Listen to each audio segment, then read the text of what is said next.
Hello everyone, welcome to my channel.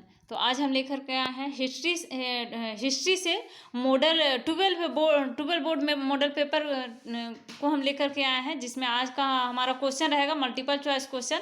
Objective question को लेकर के आए हैं, जिसमें आज का चैप्टर है हमारा थ्योरी, और इस चैप्टर का टॉपिक है सामाजिक इतिहास भारत के विशेष संदर्भ में। तो इस चैप्टर से आज हम मॉडल क्वेश्चन को लेकर के आए हैं, जो 12 बोर्ड के लिए बहुत ही महत्वपूर्ण क्वेश्चन है। ये social history with special reference to Mahabharata. इस चैप्टर से हम मॉडल टेस्ट 12 बोर्ड के लिए हम लेकर के आए हैं। तो आइए देखते हैं आज का जो क्वेश्चन है। पहला क्वेश्चन है मल्टीपल चॉइस में क्वेश्चन लेकर के हैं, ऑब्जेक्टिव क्वेश्चन। उसके बाद हम लोग जब ऑब्जेक्टिव क्वेश्चन बना लेंगे, उसके बाद लॉन्ग क्वेश्चन आंसर को भी हम लेकर के आएंगे। तो आइए देखते हैं आज का क्वेश्चन है महाभारत की रचना किसने की।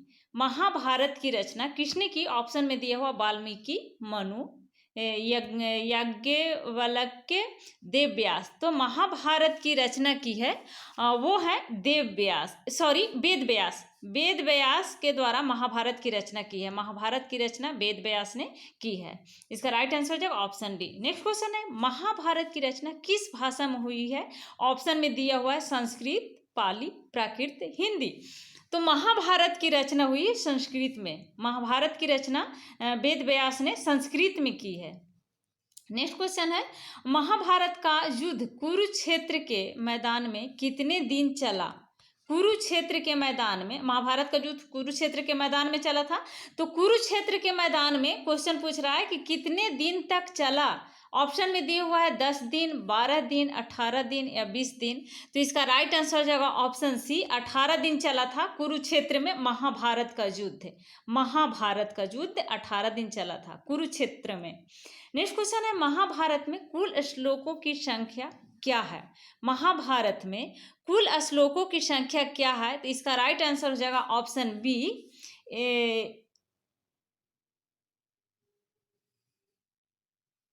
10,217 श्लोकों की संख्या है महाभारत में। कुल श्लोकों की संख्या है 217।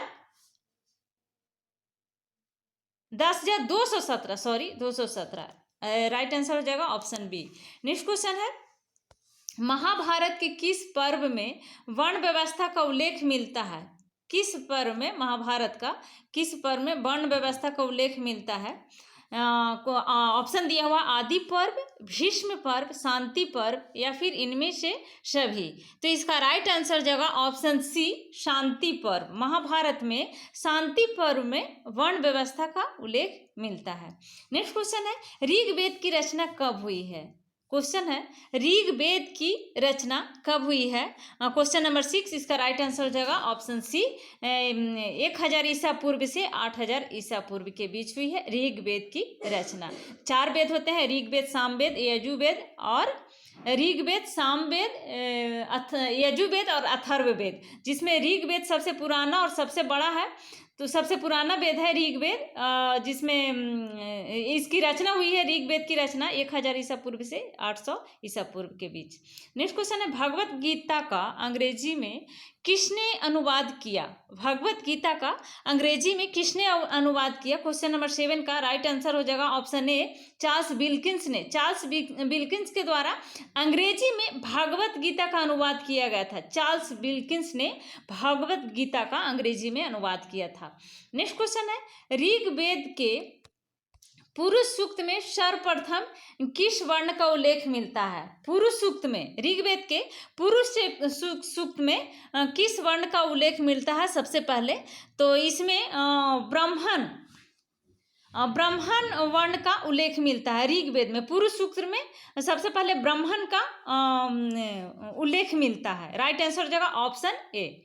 नेक्स्ट क्वेश्चन है महाभारत के आदि पर्व के किस अध्याय में भीष्म द्वारा 8 प्रकार के विवाहों का वर्णन किया गया है? भीष्म के द्वारा 8 प्रकार के विवाहों का वर्णन महाभारत के आदि पर्व के किस अध्याय में, जिसमें 8 प्रकार का विवाहों का वर्णन किया गया है? तो इसका राइट आंसर हो जाएगा ऑप्शन सी, 102 में भाग में भीष्म के द्वारा 8 प्रकार के विवाहों का वर्णन किया गया है महाभारत के आदि पर्व। नेक्स्ट क्वेश्चन है कौरव एवं पांडवों के कौरव एवं पांडव दोनों किस वंश से संबंधित थे? ऑप्शन दिया हुआ है कुरु वंश, पांचाल वंश, सूर्य वंश, शाक्य वंश।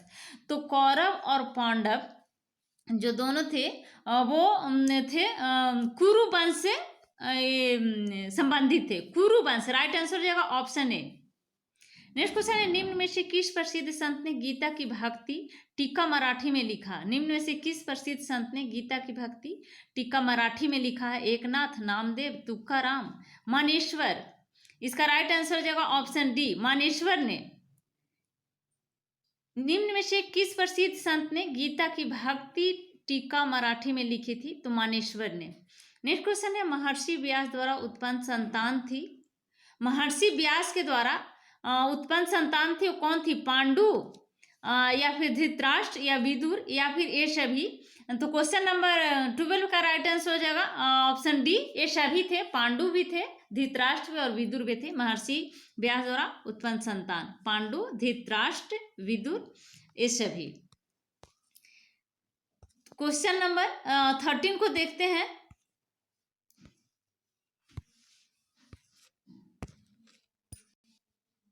क्वेश्चन नंबर 13 में है कर्मण्येवाधिकारस्ते मां फलेषु कदाचन श्री भगवत गीता के किस अध्याय में वर्णित है? तो इसका ऑप्शन दिया हुआ है प्रथम, द्वितीय, तृतीय या चतुर्थ। यानी कर्म करिए और फल की चिंता नहीं करें, कर्म करें फल की चिंता ना करें। तो ये भगवत गीता के किस अध्याय में वर्णन है? तो इसका राइट आंसर हो जाएगा ऑप्शन बी, द्वितीय अध्याय में वर्णन है कर्मेवाधिकारस्ते मां फलेषु कदाचन। ये द्वितीय अध्याय में वर्णन है, भगवत गीता के द्वितीय अध्याय में। नेक्स्ट क्वेश्चन है गंगा पुत्र किसे कहा जाता था? अर्जुन को, विदुर को, भीष्म को? तो भीष्म को गंगा पुत्र, भीष्म थे गंगा पुत्र। 8 पुत्र में ये भीष्म थे 8वां पुत्र गंगा का। तो ये भीष्म को गंगा पुत्र कहा जाता था। तो राइट आंसर हो जाएगा option C, Bhishma. Next question है क्वेश्चन नंबर 15 को देखते हैं। महाभारत में कितने प्रकार के विवाह का उल्लेख है? महाभारत में कितने प्रकार के विवाह का उल्लेख है? इसका राइट आंसर हो जाएगा ऑप्शन सी, 8 प्रकार के विवाह का उल्लेख है महाभारत में। 8 प्रकार के विवाह का उल्लेख किया गया है महाभारत में। राइट आंसर हो जाएगा ऑप्शन सी। जैक 2018 में ये क्वेश्चन पूछा है। नेक्स्ट क्वेश्चन है घटोत्कच किसका पुत्र था? युधिष्ठिर का, अर्जुन का, दुर्योधन का या भीम का? तो इसका राइट आंसर हो जाएगा ऑप्शन डी, भीम का पुत्र था। अगर आपने महाभारत देखा होगा तो आपको पता होगा कि घटोत्कच जो था भीम का पुत्र था। नेक्स्ट क्वेश्चन है किस काल में वर्ण व्यवस्था वंशानुगत जाति में परिवर्तित हो गई? किस काल में वर्ण व्यवस्था वंशानुगत जाति में परिवर्तित हो गई? वैदिक काल, उत्तर वैदिक काल, मौर्य काल में, गुप्त काल में? राइट आंसर हो जाएगा ऑप्शन बी, उत्तर वैदिक काल। किस काल में वर्ण व्यवस्था वंशानुगत जाति में परिवर्तित हो गई? तो उत्तर वैदिक काल, इसका राइट आंसर हो जाएगा ऑप्शन बी। नेक्स्ट क्वेश्चन है द्रौपदी किसकी पत्नी थी? अर्जुन की, नकुल की, सहदेव की या फिर इन सभी की? द्रौपदी किसकी पत्नी थी? तो इसका राइट आंसर हो जाएगा ऑप्शन डी, सभी की पत्नी थी द्रौपदी। अर्जुन की भी पत्नी थी, सहदेव को भी, नकुल को भी। अर्जुन जब द्रौपदी को विवाह करके लाए थे तो उसके बाद माँ के कहने के बाद सभी 5 पुत्रों से द्रौपदी का विवाह हो गया था, कुंती के 5 पुत्रों से।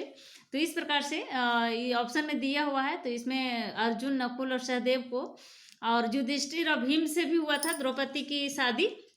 तो इन सभी की हो जाएगा राइट आंसर ऑप्शन डी हो जाएगा, द्रौपदी इन सभी की पत्नी थी। नेक्स्ट क्वेश्चन है अम्बा अम्बालिका किसकी पत्नियां थी? Amba Ambalika question number 19, question number 19 का राइट आंसर हो जाएगा ऑप्शन बी, विचित्रवीर का पत्नी थी। अम्बा अम्बालिका विचित्रवीर की पत्नियां थी। नेक्स्ट क्वेश्चन है दुर्योधन की माँ कौन थी? दुर्योधन की माँ कौन थी? गांधारी थी, कुंती थी, माद्री थी, सत्यवती? आपको भी पता होगा, गांधारी थी दुर्योधन की माँ। राइट आंसर हो जाएगा ऑप्शन ए। नेक्स्ट क्वेश्चन है द्रोणाचार्य को किस शिष्य ने गुरु दक्षिणा में सहर्ष अपना अंगूठा काट कर दे दिया था? द्रोणाचार्य कौन सा शिष्य था जिसने अपना अंगूठा काट करके दे दिया था? ऑप्शन दिया हुआ अर्जुन, एकलव्य, कृपाचार्य, हिरण्यधनु। तो इसका राइट आंसर हो जाएगा ऑप्शन बी, एकलव्य अपना अंगूठा काट करके गुरु दक्षिणा के रूप में द्रोणाचार्य को गुरु दक्षिणा जब द्रोणाचार्य मांगे थे तो गुरु दक्षिणा के रूप में अपना सहर्ष अपना जो था एकलव्य जो था अपना अंगूठा काट कर दे दिया था। तो राइट आंसर हो जाएगा ऑप्शन बी। नेक्स्ट क्वेश्चन है, श्री भागवत गीता के महत्व पर किसने विचार व्यक्त किए हैं? श्री भागवत गीता के महत्व पर किसने विचार व्यक्त किए हैं? ऑप्शन दिया हुआ महात्मा गांधी, विवेकानंद, बाल गंगाधर तिलक या फिर इनमें से कोई नहीं। तो इसका राइट आंसर हो जाएगा इनमें से कोई नहीं, विवेकानंद में भी नहीं और महात्मा गांधी, बाल गंगाधर तिलक किसी ने नहीं भागवत गीता के महत्व पर विचार व्यक्त किए हैं। इसका राइट आंसर हो जाएगा इनमें इन सभी ने इन सभी ने, विवेकानंद ने भी, महात्मा गांधी और बाल गंगाधर तिलक, इन सभी ने भागवत गीता के महत्व पर विचार व्यक्त किया था कि भागवत गीता का महत्व है। तो महात्मा गांधी ने भी इस पर अपना विचार व्यक्त किया था, बाल गंगाधर तिलक ने भी, विवेकानंद ने भी। इसके लिए इसका राइट आंसर है ऑप्शन डी। नेक्स्ट क्वेश्चन है, कर्ण की माँ कौन थी? सत्यवती थी, कुंती थी, गांधारी थी या फिर माद्री थी? 23 का राइट आंसर हो जाएगा ऑप्शन बी, कर्ण की माँ कुंती थी। पांचों पांडव का जो माँ थी वो कुंती थी और कुंती कर्ण की माँ थी। नेक्स्ट क्वेश्चन है, भीम ने हिडिंबा के साथ कौन सा विवाह संपन्न किया था? राइट आंसर हो जाएगा इसका ऑप्शन बी, भीम ने हिडिंबा के साथ गंधर्व विवाह संपन्न किया था। हिडिंबा के साथ गंधर्व विवाह, ऑप्शन बी राइट आंसर हो जाएगा। नेक्स्ट क्वेश्चन है, पांडु की पत्नी का क्या नाम था? पांडु की पत्नी का क्या नाम था? तो इसका राइट आंसर हो जाएगा हाँ, पांडु की पत्नी का क्या नाम था? ऑप्शन दिया हुआ है अंबालिका, सत्यवती, कुंती, इनमें से कोई नहीं। तो इसका राइट आंसर हो जाएगा ऑप्शन सी। ऑप्शन सी इसका राइट आंसर हो जाएगा, कुंती थी पांडु की पत्नी। नेक्स्ट क्वेश्चन है, मनुस्मृति धृतराष्ट्र की पत्नी ये थी दुर्योधन की माँ। दुर्योधन की माँ का क्या नाम था? अभी याद नहीं आ रहा, अभी पहले हम दुर्योधन की माँ का नाम भी बताए थे। तो धृतराष्ट्र की पत्नी थी और दुर्योधन की माँ, और ये पांडु की पत्नी कुंती थी। मनुस्मृति में कितने प्रकार के विवाह का उल्लेख किया गया है? मनुस्मृति में क्वेश्चन नंबर 26 को इसका राइट आंसर हो जाएगा सी। मनुस्मृति में 8 प्रकार के विवाह का उल्लेख किया गया है मनुस्मृति में। नेक्स्ट क्वेश्चन है, चांडाल अस्पृश्य माने जाते थे। जब भी वे नगर में आते थे तो उन्हें लकड़ी की आवाज करके आना पड़ता था ताकि लोग उन्हें देखने के दोष से बच सके। यह कथन किसका है? फहान का, मेगास्थनीज का, कौटिल्य का या फिर हिंसांग का? तो ये कथन है फहान का। फहान चीनी यात्री था और यह गुप्त काल में आया था। चंद्रगुप्त विक्रमादित्य के शासन काल में फहान भारत में आया था और उसी ने यह कहा था कि चंडाल अस्पृश्य माने जाते थे, फहान ने ही। और उसी ने कहा था कि चंडाल अस्पृश्य माने जाते थे। जब भी वो नगर में आते थे तो उन्हें लकड़ी की आवाज करके आना पड़ता था ताकि लोग उनको देखने से अस्पृश्य, जो चंडाल जो अस्पृश्य माने जाते थे उनको देखने से अस्पृश्य दोष आ जाता था। उस समय के लोगों को इस तरह की थिंकिंग थी। तो यह कथन जो कहा है फहान के था। फहान चंद्रगुप्त विक्रमादित्य के शासन काल में आया था। गुप्त काल का यह शासक था चंद्रगुप्त विक्रमादित्य। गुप्त काल का महान शासक था। तो उसी के शासन काल में चीनी यात्री फहान भारत आया था और उसी ने इस बात को कही थी।